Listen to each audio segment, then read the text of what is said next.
اتر پردیش کی حکومت کے مطابق نئے تعلیمی سال سے ریاست کے مسلم دینی مدارس میں national council of educational research اور ٹریننگ کی کتابوں کو متعارف کرایا جائے گا۔ 1961 میں بھارتی حکومت کی جانب سے قائم کیا جانے والا یہ خود مختار ادارہ اسکولوں کی سطح پر تعلیمی معیار کی بہتری کے لیے رہنمائی فراہم کرتا ہے۔ ہم تو بالکل 100% خوش ہیں، اس میں ناراضگی کی کوئی بات نہیں ہے، نہ خوشی کوئی بات نہیں ہے۔ سب سے پہلے بات یہ جان لیں کہ عام طور پہ لوگ مدرسے میں یہ سمجھتے ہیں کہ صرف عربی اور فارسی کی دینیات کی پڑھائی ہوتی ہے، حالانکہ ایسا نہیں ہے۔ مدرسے میں جہاں عربی کی تعلیم ہوتی ہے وہیں پہ ہندی اور انگریزی کی بھی تعلیم ہوتی ہے، میتھ کی بھی تعلیم ہوتی ہے۔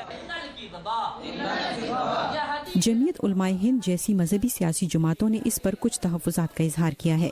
ان کا ایک اعتراض یہ ہے کہ حکومت کے اس اقدام کے مقاصد واضح نہیں۔ بہتر کرنے کی گنجائش ہمیشہ رہتی ہے، لیکن بہتر کون کرے گا، موڈیفائی کون کرے گا؟ کیا باہر سے بیٹھے ہوئے لوگ کریں گے یا انٹرنل ہوگا؟ تو ہمارا کہتے ہیں سیلف ریٹروسپیکشن، خود احتسابی ہونی چاہیے، اور خود سے کمیونٹی کے جو ایلڈرز ہیں، جو ریلیجس اسکالرز ہیں، اس آئیڈیا کو پروموٹ کرنے والے، نرچر کرنے والے، چلانے والے لوگ ہیں، ان کے اوپر چھوڑ دیجیے۔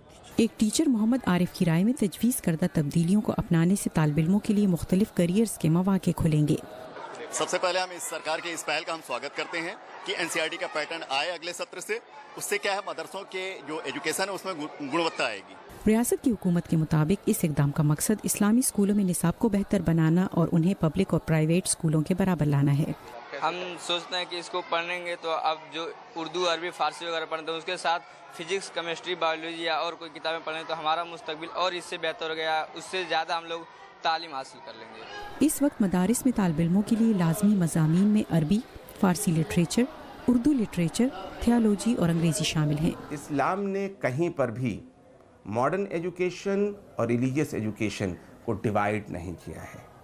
بیسکلی جو ہیومن بینگ کی ضرورت ہے، جس سے انسان ترقی کر سکے، جس سے قوم ترقی کر سکے، جس سے ملک ترقی کر سکے، جو انسان کے لیے نفع بخش ہے۔ رپورٹس کے مطابق اس وقت ریاست میں 16,000 مدارس ہیں، جن میں سے 560 حکومت کی مدد سے چلتے ہیں، جبکہ 4,500 جزوی طور پر ریاست کی فنڈنگ سے چلائے جاتے ہیں۔ نصاب میں تبدیلی ریاست کے تمام اسلامی اسکولوں میں لائی جائے گی۔ رتل جوشی کے ساتھ نیلوفر مغل، اردو VOA۔